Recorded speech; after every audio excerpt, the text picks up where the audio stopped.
Wenatchee, East Wenatchee Water District, and the Chelan County PUD water system. All three of us that we feed water to this whole valley.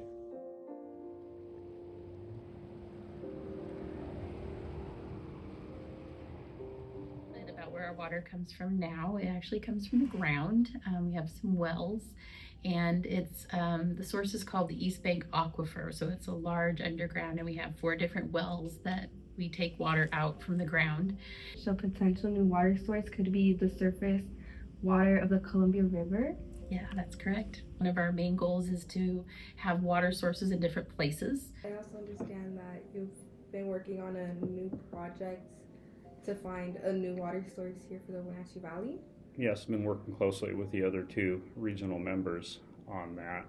It's wouldn't necessarily call it new. We've been working on it since I believe about 2014, looking for another supply, which can be a bit challenging because the existing supply is quite large and we serve a connected population around 70,000.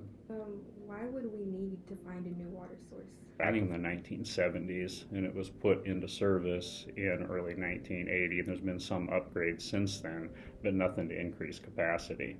Now, of course, we increase population each year, so the demands on that system have increased. We hook up more businesses, so eventually we'll reach the point where we don't have enough capacity to support any additional growth. Up on kind of a limit to how much water we can take out of the East Bank Aquifer, and so that's why we're looking at finding other places to get water from. We did look for a groundwater supply. We spent a lot of time since 2014 looking for a groundwater supply. There's less treatment requirements there. It's simpler, but we were unsuccessful. That isn't going to have too much debris or be an impact to habitat, and so there's a lot of considerations that go into making sure that we're getting water that we can easily treat and not having a negative impact on the river. One of our concerns is just that the water has to come across the bridge, and it's just one pipe. Forecasting that in about 10 years we need to bring a new source online.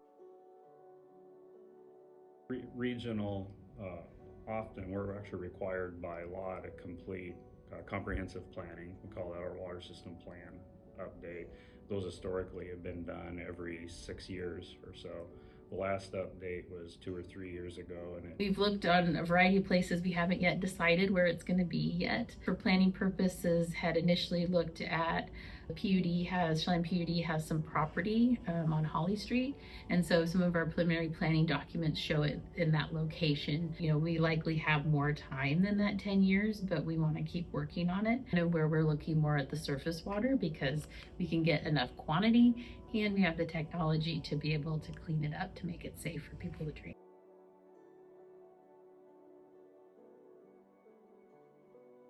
Color for a minute.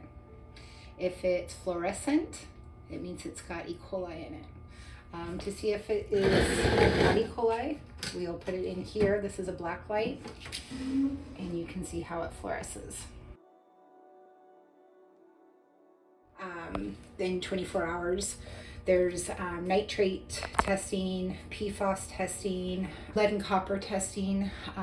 The Department of Health has a test for those. Sometimes once a year, sometimes every 3 years. I think lead and copper's every 4 years. This is a backflow preventer that makes sure that any of the water that comes from the public water system, once it goes on to private property, it can't go back out. So dripped out the relief valve. We just want to be above 2 psid, and we were right at 3, so we know the relief valve is good. Now we'll lead the air back out again. And then this system supplies is kind of what runs the system for all 3 of us. The way our operators can set it up, it'll sense how much water is needed.